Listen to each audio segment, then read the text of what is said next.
is the book that I'm currently reading that I want to talk about. This is House of Fury by Evelio Rosero, and it was translated from the Spanish by Victor Meadowcroft. This is a novel written by a Colombian author, and it takes place in Bogota, Colombia. But it takes place during this party that this very powerful family is throwing to celebrate the anniversary of the mother and father at the head of this family. And they're a pretty influential family because the father is a magistrate with a lot of political influence in the government, and they have a very large house with lots of servants and people that they've hired for this party. They also have 6 daughters who you get to see their perspectives in the book. The last minute day of preparations are being finished, and then the guests start trickling in. They've invited all of their family and cousins, as well as friends and professional colleagues, and the point of view or perspective hops around between all the characters at this party, and you see a lot of different dynamics and interactions playing out within these scenes. Rosero kind of infuses a lot of his commentary on Colombian history and the government, his political views, as well as commentary on class dynamics and misogyny. So it's a really interesting book. In some ways it reminds me of the book Bedrock Faith by Eric Charles May. I think both of these books kind of employ similar techniques in that you're jumping around between a lot of different characters. It's a very collective feel. All of these characters have their own motives, and many of them are very deeply flawed and kind of slimy. The father of this family, he's very corrupt. He often uses his power and political influence to exonerate mostly men who have committed various crimes. Uses his power to help them skirt any consequences for their actions. I think that the setting of the party and all of these people just kind of getting drunk and acting like fools, as well as the humor and wit in Rosero's writing, makes this really engaging and makes you want to keep reading. For Father's Day, for my dad and my papa, my dad's dad, I printed off the pictures that I took on our trip to Amsterdam and Berlin into a little photo book. And I just thought that they would appreciate that as a gift. Just to feel it's nice to have pictures printed off so that you can look at, which is a nice way of sharing memories. So I'm gonna send these to them. I don't think it's gonna get there in time for Father's Day, but I feel our family's pretty chill about that. It might get there sometime next week.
yesterday I went to a coffee shop and finished reading House of Fury.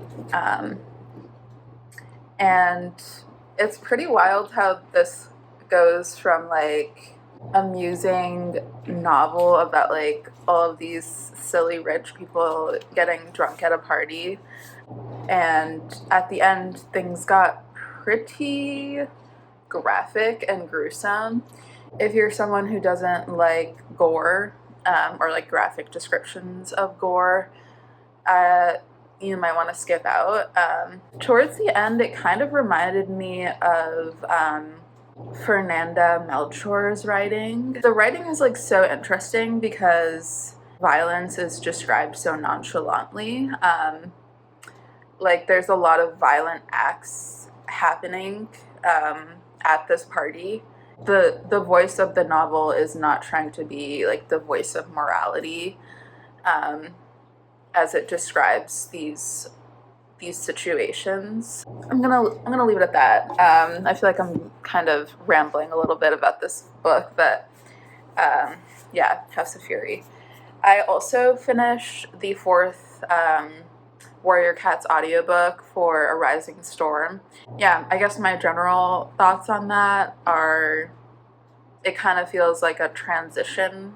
It's kind of setting things up for shit to really go down in the next novel. Like it left on a huge cliffhanger.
I picked up my summer reading tote bag.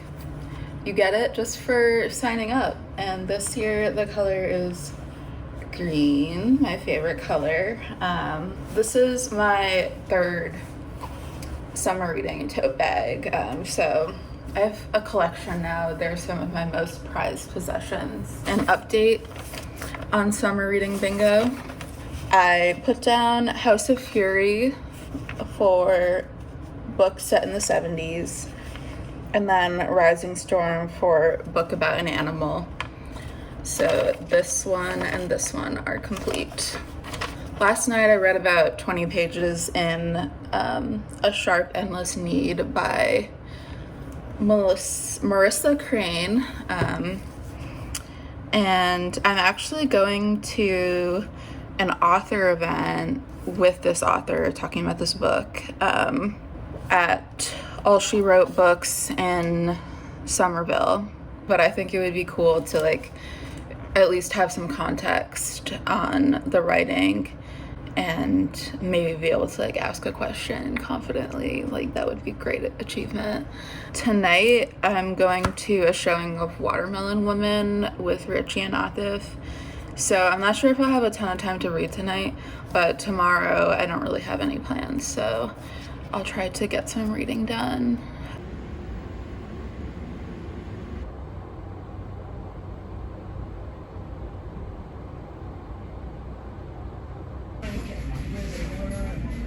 Oh, really?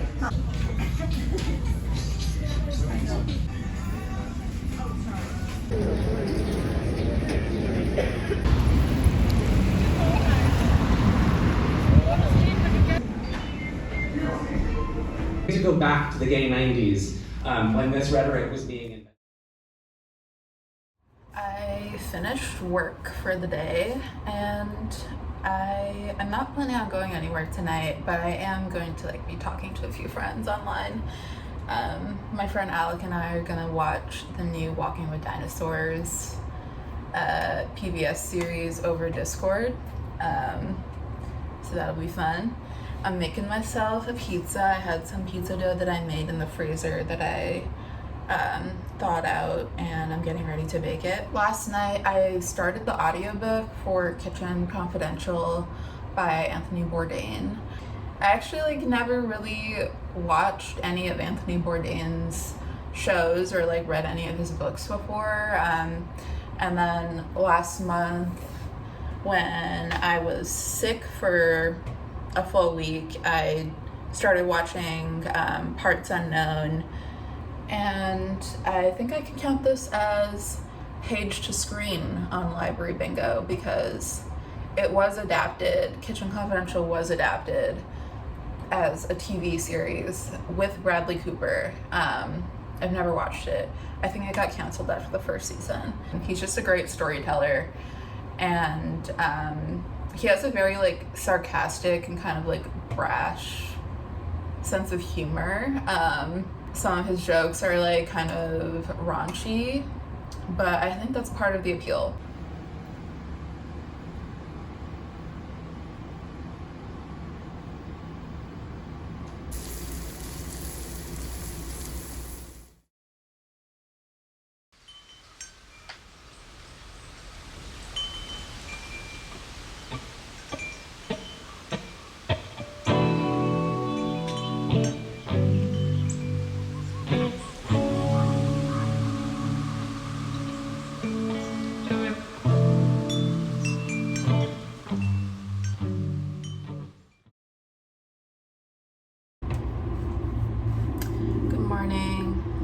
It's Juneteenth, so I have the day off from work. Last night, I went to the book event at All She Wrote Books for A Sharp Endless Need, and the author was there. They go by Mac, and can confirm they are non-binary, so I can put this book under trans or non-binary author on my summer reading bingo. Yeah, I also finished this book like right outside of the event. I had like 20 pages left, and there was like a little bit before the event started, so I just sat outside and finished reading it. But they didn't really like talk about spoilers at the event or anything. They kind of just talked about like Matt Crane's process and like inspirations for the book. I feel like my favorite part of the book was the intensity of Mac and Liv's relationship. Those are the main characters' names. They just like, you could really like feel it through the page.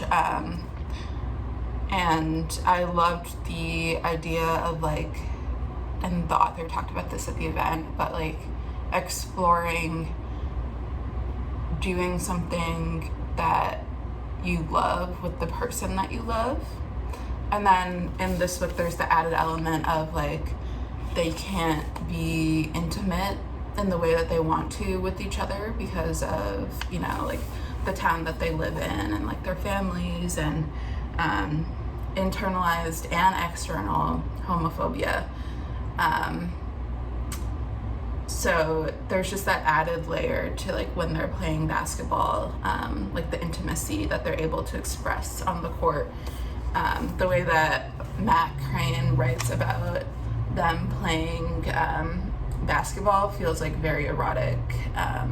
It is really intimate to play a team sport. What would I know though? Like, I don't do sport, but yeah. I'm gonna go read outside with Anju this morning. I'm bringing them Gunk by Saba Sams because I think that they would really like this book. And I'm also bringing my photo book from my trip so I can show them some pictures. You're reading. I'm reading The Gangster We're All Looking For by Lei T Yim Tui. And I know how to pronounce that because there's a pronunciation guide right here. Oh, nice. It's really good. I would recommend it. And next I'll read this book that Nikki lent me from Europe.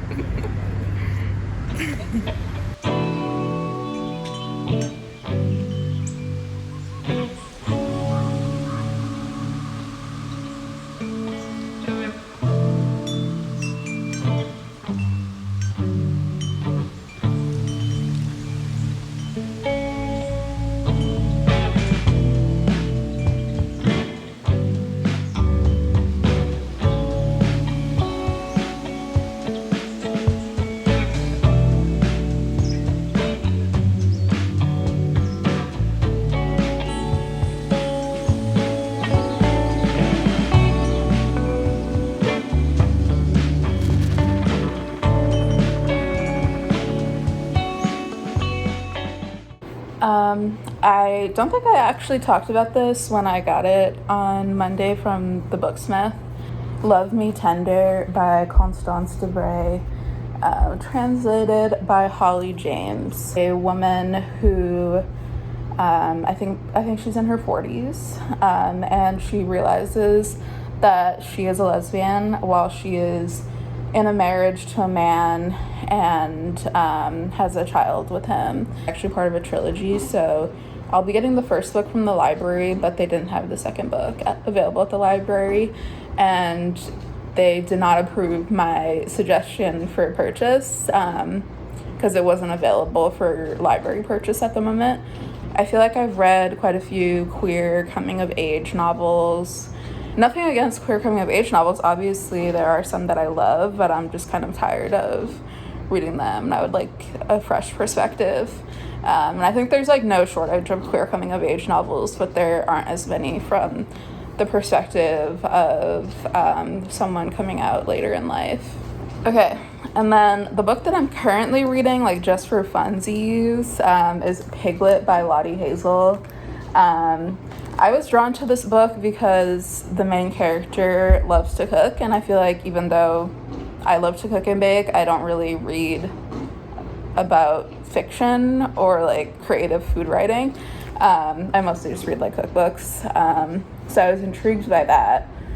And yeah, I'm enjoying it. It's like one of those books that's like fun to read, but it's not really making me think critically, you know. I do enjoy the food writing. The author Lottie Hazel like has her PhD in creative writing, where she studied food writing in 21st century fiction, so she knows food writing. And yeah, I really enjoy the like scenes where the main character is cooking. You can tell that she uses cooking as like a coping mechanism, however healthy or unhealthy that coping mechanism may be for her. But yeah, I feel like I haven't really read about a character who uses cooking and baking as a coping mechanism, because I certainly do, and I can relate to that. And yeah, it's just interesting to read about a character that has that in common.